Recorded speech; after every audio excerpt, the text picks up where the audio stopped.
What is up everyone, my name's Al from GamesRip, and today we're going to be checking out the game Hydra Castle Labyrinth. That's right, this game never started its life as a Dreamcast game. It's a cutesy kind of platformer. I don't know really what style to really describe it as, but it is an absolute fantastic platformer nonetheless. So, you know, is it any decent on the Sega Dreamcast? Let's find out!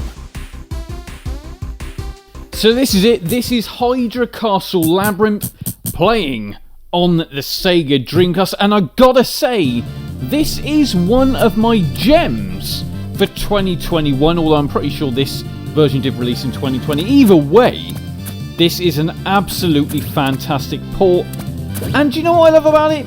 Is it starts with no tutorial. This is throw you in deep, and you basically gotta just go from there. It's clearly a 16-bit platformer, and it looks absolutely beautiful on the Sega Dreamcast. Just look at the way it looks. It's absolutely stunning.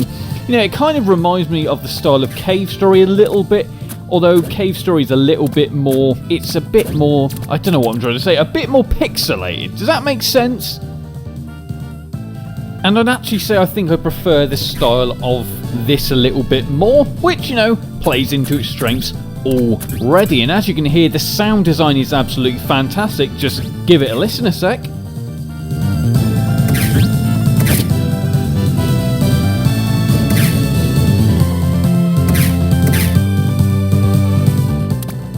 Now, as advised at the beginning, you're literally going to not really know what you're really doing. I mean, you've got a sword, you pick up hearts for your health, and you're kind of thinking, well, where the hell do I go now? Now, don't fear, I'm going to tell you what you got to do.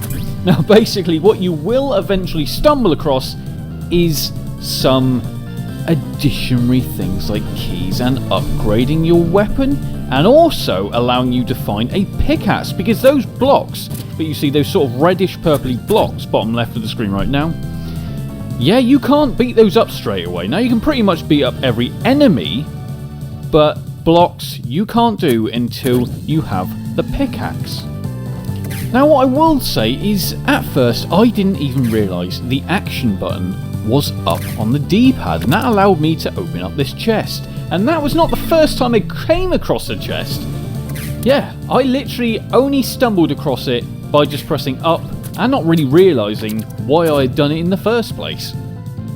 But obviously, once you have that, does enable you to essentially break blocks, which will then allow you to find extra objects, keys, etc. And also you need keys to open up the doors, which will then basically take you through to a different part of the castle.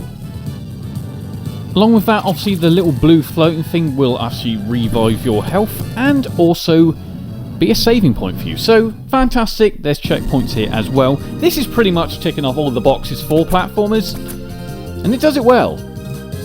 Now, what I will say is the controls work absolutely as they should do. It's using the D-pad and a couple buttons, which is what a decent old school platformer really should be. Like I said, this in fact has become one of my favourite platformers, literally because it follows the simple success of just being a decent solid platformer. It's not trying to be anything different.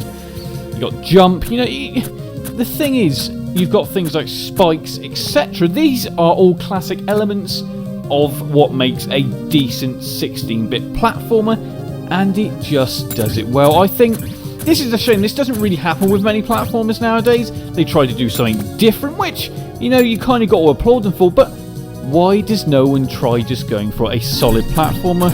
Well, they've done it here, and it really is a decent title.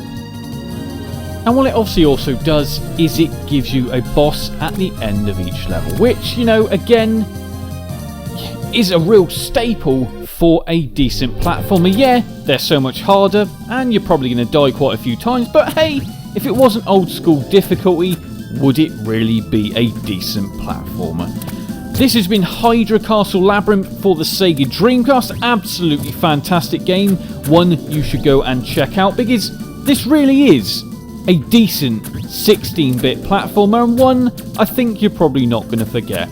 Like, comment and subscribe. and I'll see you all soon.